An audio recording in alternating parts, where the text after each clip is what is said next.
Throughout much of the latter half of the 19th century and into the 20th, the British and the Russian empires were engaged in what the British called the Great Game, and what the Russians called the Tournament of Shadows. Essentially what had happened was, over the previous century, the Russians had expanded their empire to include much of Central Asia. Meanwhile, the British had consolidated their control, sort of haphazardly, over India. By the 1840s, the British virtually controlled all of South Asia. So you've got that area in between the Russian Empire in Central Asia and the British Empire in South Asia. And so this became the battleground of the Great Game, or the Tournament of Shadows. You can imagine from its position, Afghanistan becomes sort of the major battleground. There were other big-time battlegrounds, particularly in Persia, but Afghanistan was the major battleground. The British will fight multiple wars in Afghanistan as part of the Great Game. When George Curzon came to India as viceroy in 1898, he saw in Tibet sort of a similar potential buffer role that Afghanistan played for the British. See, the great British fear was that the Russians were expanding into Central Asia with their ultimate goal being to take over British India. The Russians, for their part, they're expanding their empire. They want a buffer between their empire. They want to secure their empire from that of the British. And they're also always seeking out a warm water port, maybe in the Arabian Sea. So that's sort of their goal. But the British, they're always afraid that the Russians are coming. Okay, so they want buffer. That's what the British want. That's what the British sought to establish in Afghanistan. That's what Lord Curzon was hoping to establish in Tibet. Now, as closed off as they were, the Tibetans were already somewhat familiar with the British. They were aware of earlier British wars against Himalayan states like Nepal and Bhutan. Now, Nepal and Bhutan had emerged from those wars against the British still independent, but they'd been bullied enough by the British to accept treaties advantageous to the British. And then there's Sikkim. Sikkim, located right there between Nepal and Bhutan. Sikkim had basically been annexed by the British. Its king basically made into a figurehead. And this was especially galling to the Tibetan government because Sikkim was officially a Tibetan protectorate. In fact, the Tibetans had actually sent troops to Sikkim to fight the British, to defend Sikkim, their protectorate. And there had been a few skirmishes, and of course the Tibetans had ultimately lost.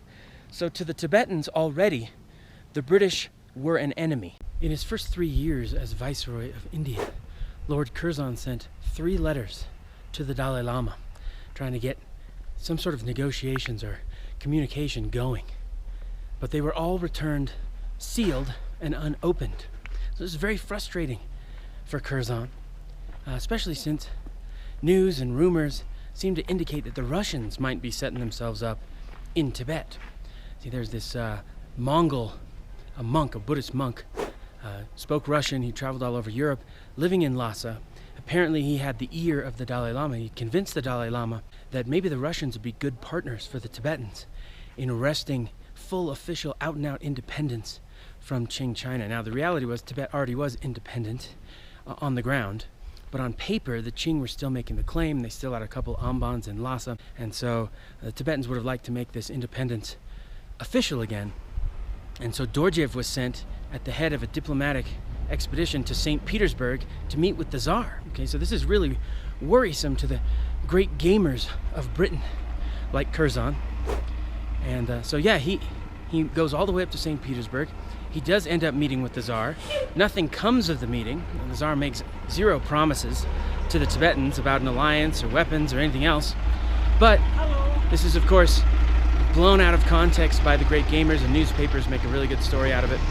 And it makes the situation seem that much more drastic to Curzon. He's got to get this communication line open with the Tibetans. He's got to prevent the Russians from setting up shop there. Add to that, combine to that, rumors coming out of Tibet from British Indian spies that the Russians have been stockpiling guns in Lhasa.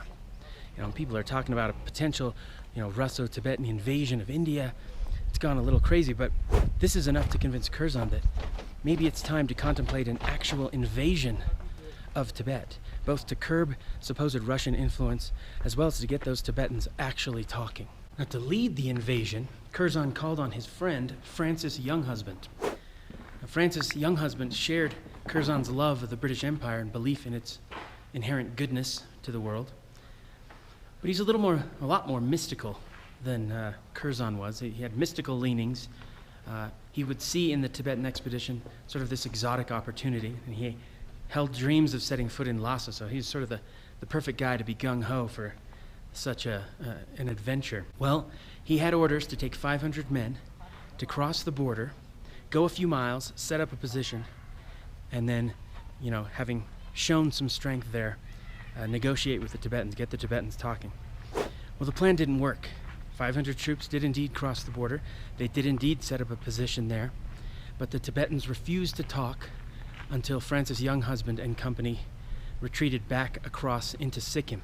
A greater show of force would be required. A couple minor incidents were used as justification to launch a much larger invasion. They really were minor incidents. Some Tibetans crossed the border, Sikkimese border, into British-controlled territory and stole a couple yaks. There were some spies, British spies, Sikkimese, who were caught by the Tibetan government. This was used as justification to launch a much bigger invasion. This time Younghusband would have 2,500 troops, mostly Sikhs and Gurkhas, led by British officers. Not to mention 10,000 sepoys. These are porters and support staff and whatnot.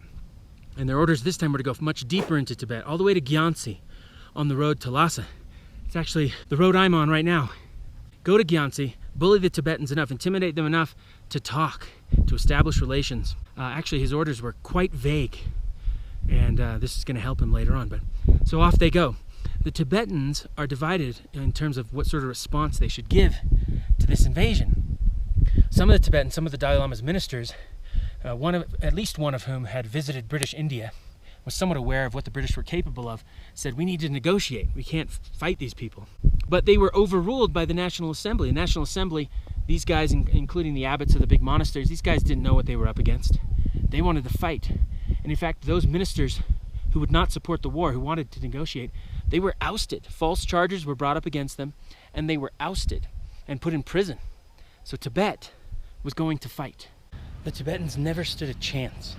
Armed only with ancient matchlock rifles, and numbering about 1,500, they met the British at a village on the road to Gyansi, where I am right now. Keep in mind the British have 2,500 troops. They've got cannon, they've got Maxim guns. These are machine guns that are able to fire hundreds of times a minute.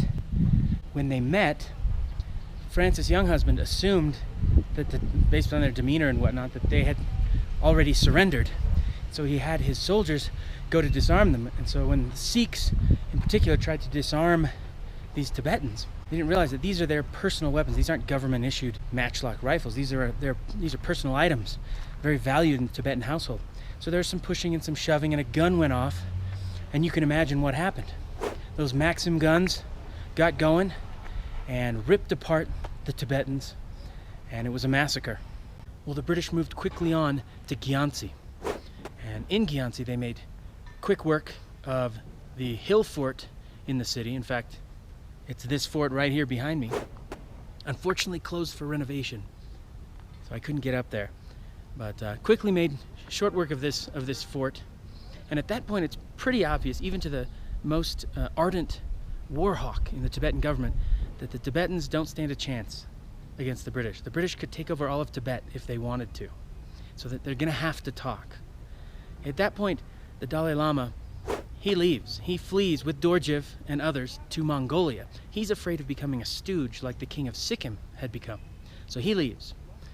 And even though there are those in the British government who from the beginning have been against this entire mission, Younghusband eventually receives permission to march on from here in Gyansi all the way to Lhasa. And so Francis Younghusband and his crack troops from the British Raj marched impressively through the Lhasa gates. Well, it turned out there were no Russians in Lhasa. Not one Russian person in Lhasa. There were no Russian guns, and there was no evidence of any Russian attempt to establish some sort of alliance with the Tibetans. So all that fear-mongering that justified this invasion, this may sound familiar, all that fear-mongering turned out to be great game fantasy. There was no Tibeto-Russian army, being organized to invade India. There was no alliance at all. Well, a treaty was hammered out. The Tibetans were made to agree not to make treaties with any other country, which basically meant don't make a treaty with Russia. The British were allowed to set up a few, trade posts in Tibet, and that was that. Now, the historical ramifications of the Younghusband expedition go far beyond the actual treaty that was hammered out. It greatly embarrassed Qing China. Okay? It completely exposed their lack of authority in Tibet. The Qing would double down on their efforts later to try and regain Tibet. Of course, they were going to fall within a few years, but later regimes, that of the Republic, and especially that of the communists, looked at this expedition as proof that Tibet was vulnerable and that the potential for a British or an American friendly or allied Tibet, that could happen. And if so, then that would butt up against the Chinese heartland. So the Republic was very unsuccessful at roping Tibet in, obviously. Tibet was completely independent during that time.